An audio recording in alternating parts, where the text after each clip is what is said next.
Process کہتے ہیں وہ مقاصد کے حصول کی طرف مناسب رفتار سے بڑھ رہا ہے یا نہیں بڑھ رہا.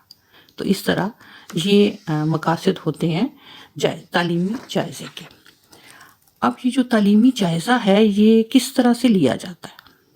اس کے کچھ آلات ہوتے ہیں، کچھ چیزیں استعمال کرتے ہیں جس کو ہم کہتے ہیں جائزے کے آلات.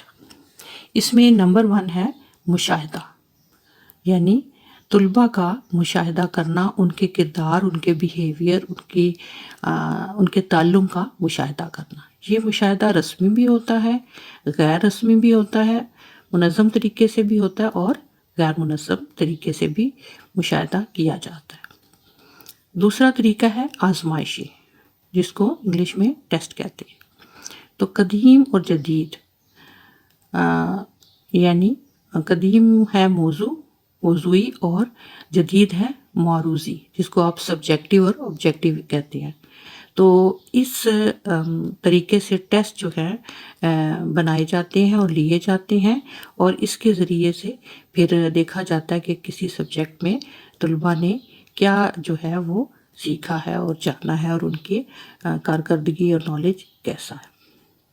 تیسرا طریقہ ہے افراد کا گہرا مطالعہ، جس کو انگلش میں کیس اسٹڈی کہتے ہیں.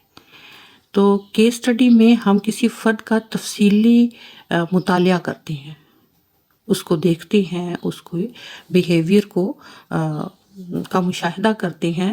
تو اس مقصد کے لیے استاد خود بھی کبھی ماہر نفسیات سے، کبھی کسی ڈاکٹر سے اور کسی سماجی کارکن سے بھی مدد لی جا سکتی ہے.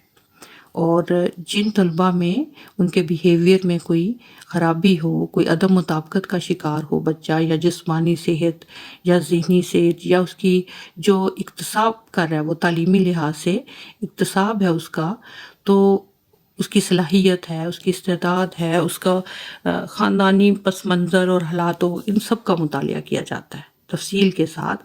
تو اس طرح پھر اس طرح جو معلومات اکٹھی ہوتی ہیں اس سے پھر بچے کی شخصیت کا اور اس کے تعلم کا اور اس کی اچیومنٹ کا جائزہ لیا جاتا ہے.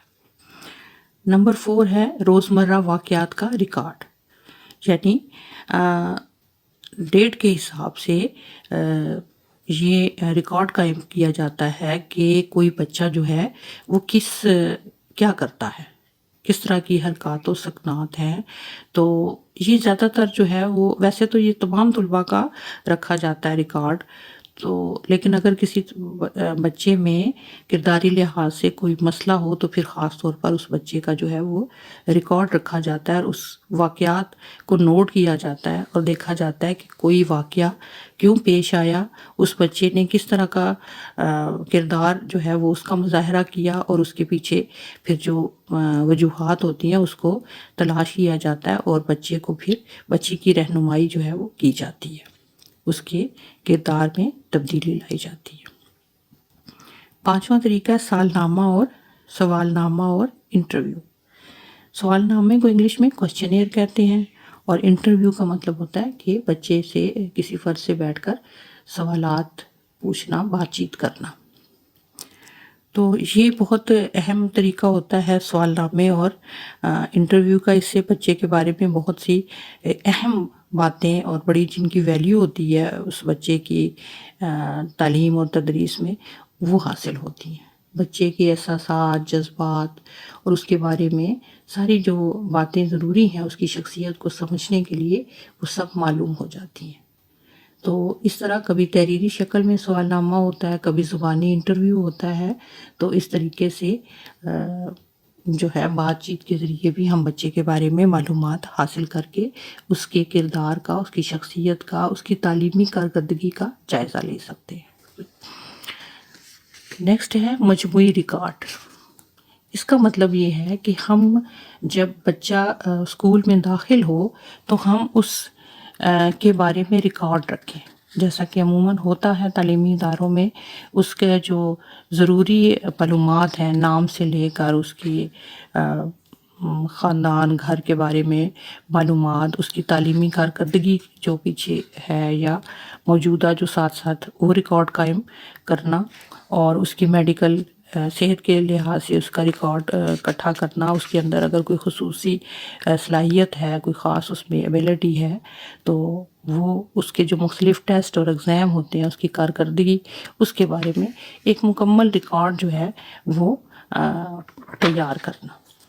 تو اس ریکارڈ کی مدد سے بھی ہم بچے کا اور اس کی کارکردگی کا جائزہ لیتے ہیں، اور اگر بچے میں کوئی مسئلہ ہے اس کی کردار میں، اور تب بھی، اور اگر نہیں ہے تب بھی ہم جو ہے اس بچے کی بہتر رہنمائی کر سکتے ہیں، اس کو بہتر تعلیم دے کر اس کو مؤثر تعلم فراہم کر سکتے ہیں۔